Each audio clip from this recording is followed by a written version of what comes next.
ধন্যবাদ সবাইকে যারা ফেসবুকে আমাকে ফলো করছেন। আপনাদের জন্য শুভকামনা এবং সুস্বাস্থ্য কামনা করছি, দীর্ঘায়ু কামনা করছি। আপনারা যারা ফেসবুকে কন্টেন্ট ক্রিয়েট করতেছেন বা করতে চাচ্ছেন, তাদের জন্য কিছু টিপস নিয়ে আসি। অনেকেই এরকমটা জিজ্ঞাসা করছেন যে আসলে ভাইয়া আমি তো স্টার পাচ্ছি না, কিভাবে স্টার পেতে পারি বা স্টার সেন্টার তাদেরকে চিনব কী করে। হ্যাঁ, এই ব্যাপারগুলো নিয়ে অনেক প্রশ্ন মনে, তাই না? তো দেখেন যে প্রত্যেকটা কন্টেন্ট ক্রিয়েটাররাই কিন্তু জিরো থেকে আস্তে আস্তে টপ লেভেলে যায়। কেউ কিন্তু কখনো এক ধাপে বড় হতে পারে না। হ্যাঁ, তো সেই ক্ষেত্রে আপনি যেই প্রবলেমগুলো ফেস করছেন, আজকে যারা বড় বড় কন্টেন্ট ক্রিয়েটার রয়েছে তারাও কিন্তু এই প্রবলেমগুলোই ফেস করেছে বা আমরাও ফেস করি। তো এক্ষেত্রে হয় কি, আমাদেরকে প্রত্যেককে সবার জায়গা থেকে সবাইকে সাপোর্ট করতে হবে। আপনি ছোট বড় কন্টেন্ট ক্রিয়েটার এরকম বাছ বিচার না করে যারা যারা এখানে কাজ করতে আসছে তাদের সবাইকে সাপোর্ট করুন।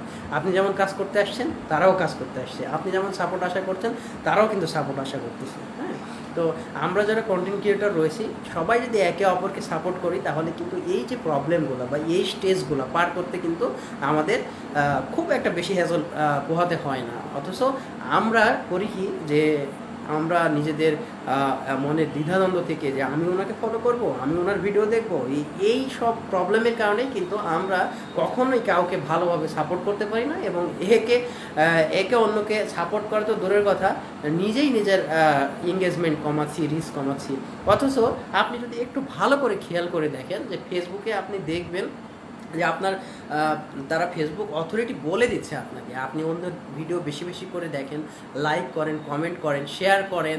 ইভেন যারা হচ্ছে যে বড় বড় কন্টেন্ট ক্রিয়েটর রয়েছে বা যারা স্টার সেন্ড করছে তাদেরকে যদি আপনি ফলো করেন, আপনার কিন্তু অটোমেটিক তারা কিন্তু আপনাকে ফলো আপে নিবে, দেখবে যে আপনি আসলে তাদেরকে কি ওয়ান টাইম ফলো করছেন বা তাদেরকে রেগুলার কি ফলো করতেছেন, তাদের ভিডিওগুলো কি আপনি দেখতেছেন প্রপারলি, কমেন্ট করতেছেন কি না। হ্যাঁ, সব কিছু দেখার পরে কিন্তু তারা নিজেরাই স্যাটিসফাই হয়ে যাবে এবং আপনাকে কিন্তু স্টার সেন্ড করবে।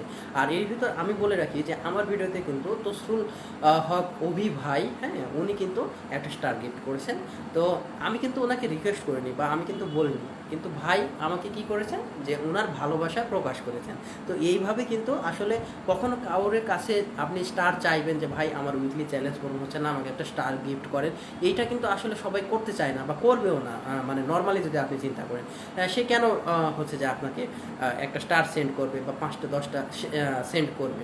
প্রত্যেকটা সম্পর্ক বা রিলেশনের ভিতরে কিন্তু একটা মানে আদান প্রদানের একটা ব্যাপার থাকে। হ্যাঁ, আপনি যদি তাকে ফলো করেন, তার ভিডিওগুলো দেখেন, তার নজরে কিন্তু এমনিতেই আসবেন এবং তার ভালোবাসার বহিঃপ্রকাশ হিসাবে কিন্তু সে আপনাকে ভালোবাসা দিয়ে যাবে। তো সো এই বিষয়গুলো মাথায় রাখতে হবে। আবার দেখেন যে আপনি যদি কারো কন্টেন্ট না দেখে আপনার কন্টেন্ট কেন আরেকজন দেখবে, এই প্রশ্নগুলো মাথায় রাখবেন। সো সবাই সবাইকে সাপোর্ট করেন, এতে করে হবে কি, আপনার চ্যানেলটা যেমন গ্রো হবে, তারাও গ্রো করবে, আপনিও এখানে সফলতা পেতে আসছেন, তারাও সফলতা নিয়েই কিন্তু এগুচ্ছে। সো একে অপরকে প্রতিদ্বন্দ্বী মনে না করে সহযোগী মনে করেন। হ্যাঁ, তাহলেই কিন্তু সফলতা আসবে। So thank you so much and সবাইকে সাপোর্ট করুন, ইভেন আমাকে আবার বাদ দিয়েন না। ধন্যবাদ।